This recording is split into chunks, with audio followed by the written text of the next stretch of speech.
एक बहुत ही बहुचर्चित और बहुत ही बड़ी फिल्म आई थी, हम आपके हैं कौन। अभी उस फिल्म का लगता है दूसरा पार्ट बना हुआ है और देश का हर व्यक्ति पूछ रहा है सरकार से कि हम अडानी के हैं कौन। हर व्यक्ति यही पूछ रहा है कि भाई हमारा उनसे क्या रिश्ता है। और मैं आज आपके सामने जो तथ्य और आंकड़े लेके आया हूं, 2 बार तो जब मैंने निकाले तो मुझे भी विश्वास नहीं हुआ कि ऐसा भी हो सकता है क्या, जबकि मैं अर्थशास्त्र की थोड़ी बहुत समझ रखता हूं। पूर्ण जानकारी अर्थशास्त्र के ज्ञाता तो मोदी जी है।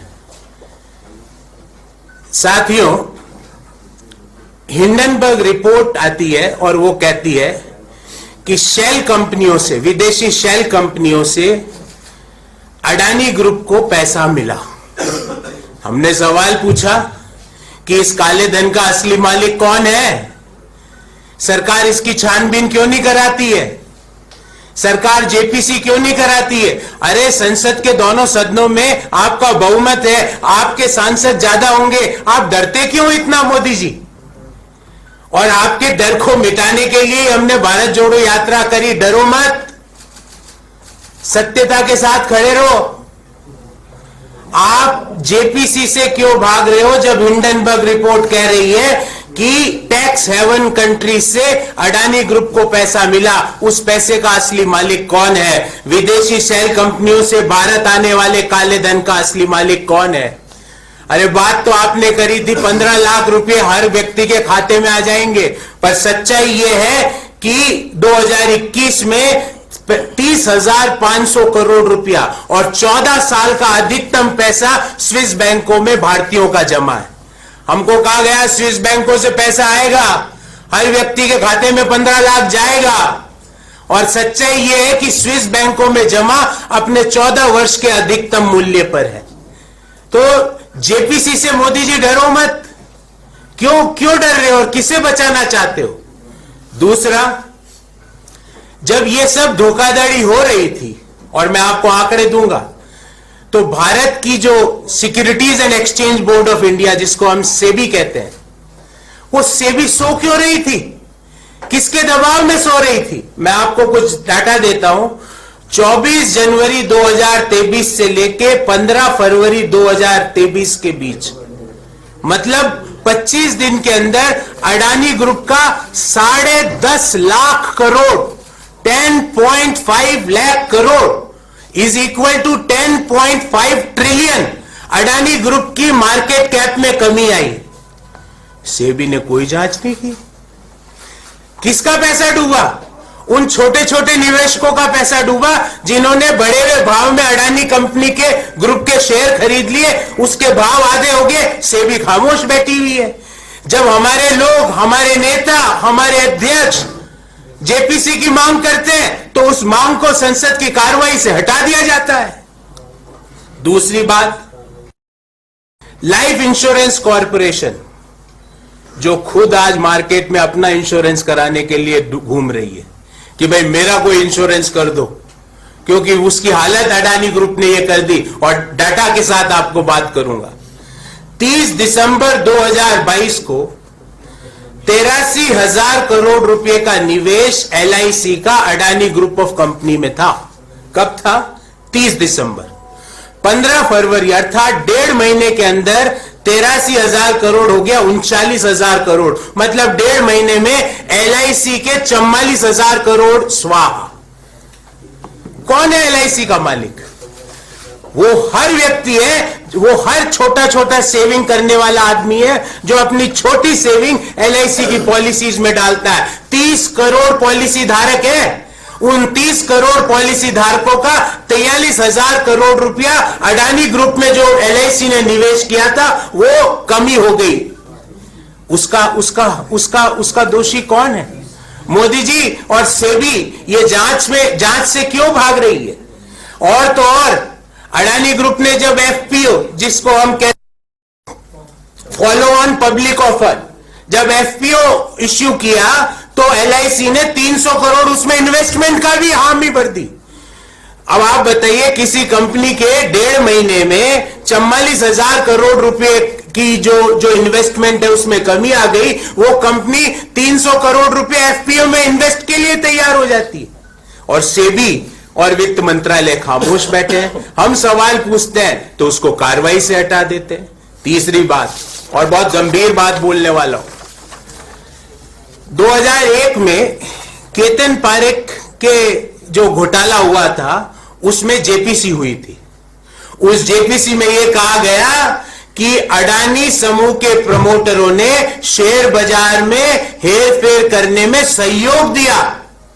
क्या यह चिंताजनक बात नहीं है कि एक कंपनी जो 2001 में केतन पारेख के घोटाले वाले समय से उसको बताया गया कि इसने शेयर बाजार के भाव में उतार चढ़ाव में फेरबदल के लिए एक घोटाला किया, उस कंपनी भी कोई जांच नहीं कराना चाहती। एलआईसी का पैसा 44,000 करोड़ रुपया इन्वेस्टमेंट में कमी आ गई, सेबी खामोश, वित्त मंत्रालय खामोश, प्रधानमंत्री खामोश। 10.5 लाख करोड़ रुपया छोटे निवेशकों का डूब गया, अडानी ग्रुप के मार्केट कैप में कमी आई, वित्त मंत्री खामोश, आरबीआई खामोश, सेबी खामोश। इसीलिए देश का हर व्यक्ति पूछ रहा है, हम अडानी के हैं कौन? साथियों, यही खत्म नहीं हुआ, क्योंकि अभी मित्रकाल चल रहा है।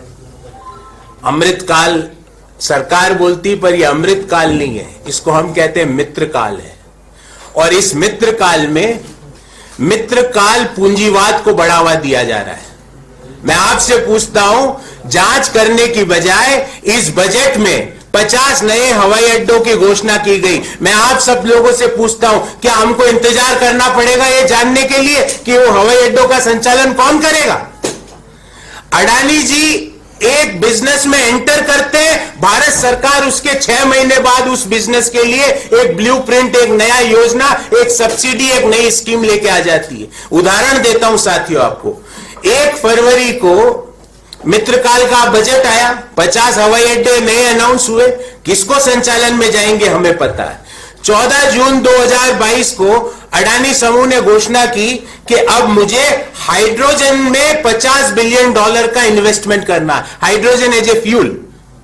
भारत सरकार ने राष्ट्रीय हरित हाइड्रोजन मिशन को 4 जनवरी 2023 को मंजूरी दे दी और 19,744 करोड़ रुपए का उस पर एलोकेशन हो गया। पहले अडानी स्कीम अनाउंस करता है कि मैं इस एरिया में जाऊंगा, उसके बाद भारत सरकार फंड एलोकेट कर देती है। यह संयोग है या प्रयोग है? हम देश के हर व्यक्ति की ओर से सरकार से पूछना चाहते हैं। हवाई अड्डों की बात कर लेते हैं। 6 हवाई अड्डों के संचालन के लिए टेंडर आए 2019 में, 6 के 6 एक साथ अडानी को चले गए। बैकडोर से देश का second busiest airport, Bombay airport, Mumbai airport कौन संचालित कर रहा है? अडानी ग्रुप। चलो अब बंदरगाह की बात कर लेते हैं। देश के 13 बंदरगाह और टर्मिनल को अडानी नियंत्रित करता है और देश की बंदरगाह क्षमता का 30% संचालन अडानी कर रहा है, अडानी ग्रुप, और 40% जो कंटेनर की आवाजाही है उसका संचालन अडानी ग्रुप कर रहा है। मतलब देश में 30% जो पोर्ट मैनेजमेंट है वो अडानी ग्रुप के कंट्रोल में है। 40% जो कार्गो मूवमेंट है, जो कंटेनर मूवमेंट है, उसका संचालन कर रहा है अडानी। और तो और, जब एक पोर्ट में जिसका नाम है दीघी पोर्ट, सी पोर्ट है दीघी का, वहां पे JNPT, Jawaharlal Nehru port trust ने उस दीघी पोर्ट के लिए बिड भरी संचालन के लिए, उसको मिल भी गई। आनंद फानन में पता नहीं क्या हुआ, वित्त मंत्रालय और जो वाटर फेयर मंत्रालय है, उसने कहा, जहाज रानी मंत्रालय जिसको कहते हैं, उसने उस बिड को वापस ले लिया, वो भी अडानी जी को चले गया। मतलब बिड मिल गई जेएनपीटी को, पर जेएनपीटी ने कहा अब मेरे से ये नहीं होगा, और वो ये अडानी जी को चले गया। चलो रक्षा क्षेत्र की बात कर लेते हैं। प्रधानमंत्री जी गए 4 से 6 जुलाई 2017 के बीच इजराइल, और जैसे ही वो गए, इजराइल से अडानी का एमओयू हो गया, ड्रोन मैन्युफैक्चरिंग, इलेक्ट्रॉनिक मैन्युफैक्चरिंग, छोटे हथियार मैन्युफैक्चरिंग। देखो, एयरपोर्ट, पोर्ट, रक्षा, चलो विद्युत की बात कर लेते हैं। यूपीए ने 2010 में बांग्लादेश सरकार से एमओयू किया कि हम 1320 मेगावाट का थर्मल पावर प्लांट लगाएंगे। जैसे ही मोदी सरकार आई, ये थर्मल पावर प्लांट झारखंड के गोड्डा में लगाने का काम अडानी को मिल गया।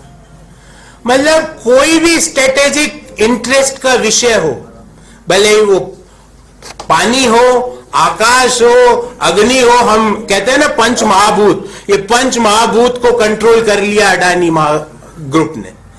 अब ये संयोग है कि प्रयोग है?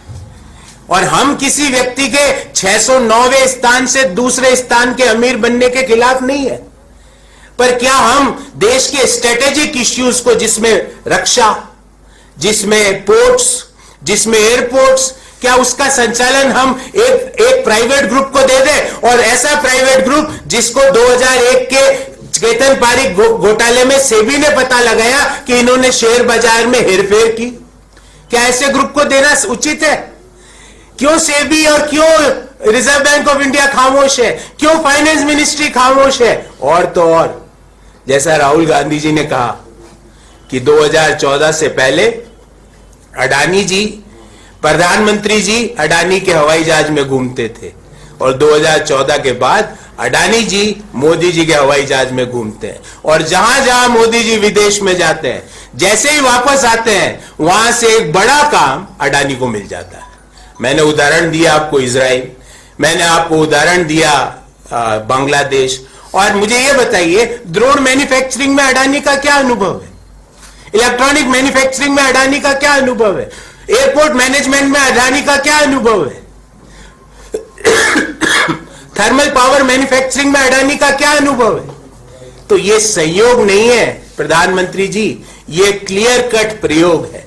और ऐसा प्रयोग है जो मैंने आपको पहले भी कहा, जिससे LIC, state bank of India, जो भारत के छोटे निवेशक है, उनका पैसा डूब रहा। और ये जो बिजनेस जो अडानी को जा रहा है, ये अगर अडानी को नहीं जाता तो कौन करता साथियों? देश का एमएसएमई करता, जो देश का सबसे बड़ा एम्प्लॉयमेंट प्रोवाइडर है। देश के स्टार्टअप्स करते। अगर ये ड्रोन का काम अडानी को नहीं जाता, तो जो स्टार्टअप्स पिछले 20 साल से 10 साल से इस टेक्नोलॉजी को ट्रैक कर रहे हैं, उनके पास ये काम जाता। पर ये काम उनको नहीं गया, ये काम गया अडानी को। तो हमने इस प्रेस वार्ता के माध्यम से मोदी जी से, देश के वित्त मंत्री जी से, securities and exchange board of India के चेयरमैन से, रिजर्व बैंक ऑफ इंडिया के गवर्नर से यह पूछा है कि इतना सन्नाटा क्यों है भाई? इतने डर क्यों रहे हो? जवाब क्यों नहीं देते? हमारे सवालों को कार्रवाई से निकालने से सवाल खत्म नहीं होंगे, सवाल तो और वहां जस के तस खड़े हैं। और जैसा महात्मा गांधी ने कहा कि आप जितना भी सच को दबाने का, कुचलने का प्रयास करोगे, सच उतना ही तेजी से उफन उफन कर बाहर आकर बोलेगा कि हम अडानी के हैं कौन। सच बार बार ये पूछेगा आपसे कि सेबी, देश एलआईसी के जब 44,000 करोड़ रुपए की कमी आई तो सेबी चुप क्यों थी? एफपीओ में 300 करोड़ रुपया एलआईसी इन्वेस्टमेंट को क्यों तैयार हो गई? 10.5 लाख करोड़ रुपया छोटे निवेशकों का क्यों डूबा? ऐसी कंपनी जो 2001 से टेंटेड है, उस कंपनी को स्ट्रेटेजिक इंटरेस्ट के बिजनेसेस भारत सरकार ने क्यों दे दिए? जो स्ट्रेटेजिक इंटरेस्ट के इश्यूज है, उसमें मोनोपोलीज एस्टेब्लिश करने की अप्रूवल भारत सरकार ने क्यों दी? तो इसी बारे में हमने आज की विशेष प्रेस वार्ता रखी थी साथियों।